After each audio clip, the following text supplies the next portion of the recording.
इसके पश्चात भगवान ने की पुरानी वैदिक कथा जो पूर्व काल में थी, त्रेता युग से लेकर सतयुग से लेकर वहाँ की कथा भरद्वाज ऋषि पार्वती जी के माध्यम से शंकर भगवान उनको सुना रहे हैं और कहते हैं कि ये सुन मुनि कथा पुनीत पुरानी, जो गिरजा प्रति शंभु बखानी।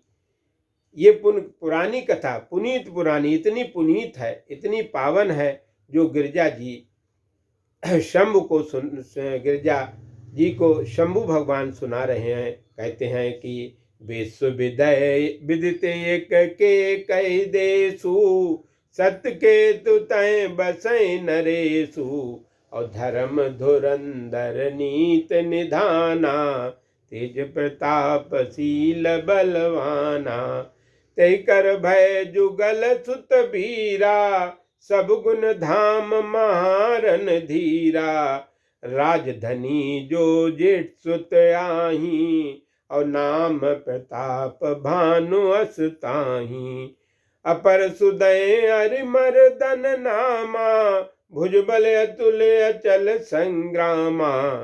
याज्ञवल्क्य जी भरद्वाज जी को संबोधित करते हुए कहते हैं कि हे भरद्वाज मुनि, अब वो पुनीत और पुरानी कथा सुनो जिसे पार्वती जी के प्रति शिव जी ने कही थी।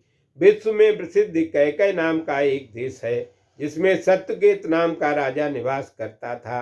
वो सत्य धर्म धुरंधर नीत का निधान था। वो तेज प्रतापशील गुणों के युक्त बलवान भी था। उस सत्यकेत के 2 वीर पुत्र उत्पन्न हुए, जो सबों गुणों के धाम और युद्ध में अत्यंत धीर थे।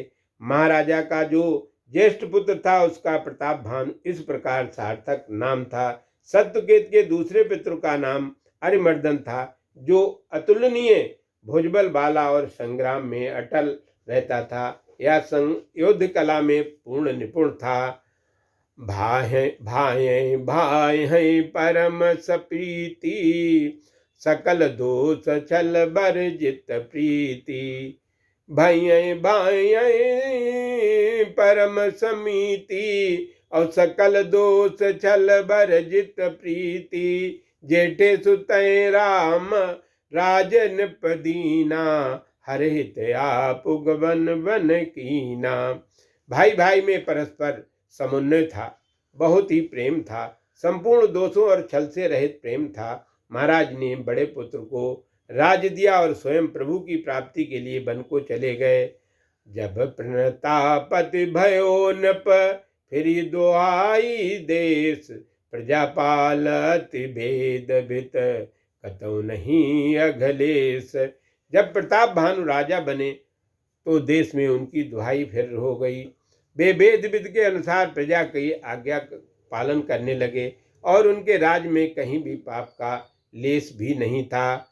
निपहित कारक सचिव सयाना, नाम धर्म रुच शुक्र समाना, सचिव सयान बंधु बलबीरा, आप प्रताप पुंजरन धीरा, सेन संग चतुरंग अपारा, अमित सुबट सब समर जुझारा। महाराज का हित करने वाला धर्म रुचि नामक मंत्री बहुत चतुर और नीत में शुक्र के समान था। मंत्री ज्ञान वृद्ध था, छोटा भाई अत्यंत बलशाली वीर था। राजा स्वयं प्रताप का समूह रूप और युद्ध में धीर था। उसके पास अपार चतुरंगणी सेना थी, जिसमें असीम योद्धा थे, जो समर में बहुत ही लड़ाकू थे।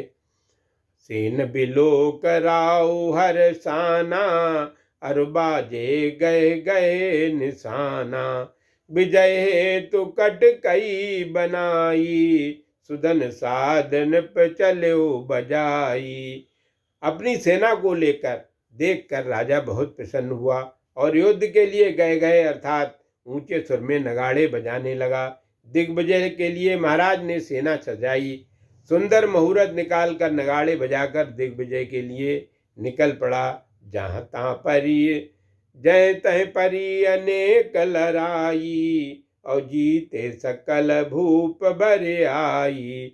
सप्तदीप भुज बल बस कीने, लय लय दंड चाण नृपदीने, सकल यवन मंडल ते ही काला, एक प्रताप भानु महिपाला।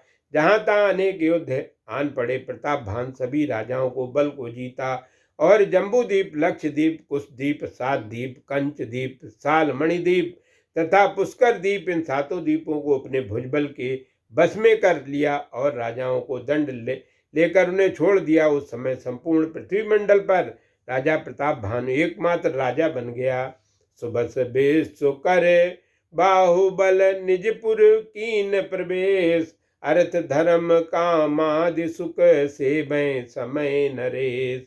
अपने बाहुबल से संपूर्ण विश्व को अपने बस में करके राजा प्रताप भानु ने अपने नगर में प्रवेश किया और वो समयानुसार अर्थ धर्म काम आदि सुखों का भोग करता था। जय जय सीताराम, जय जय सीताराम, जय जय सीताराम, जय जय सीताराम।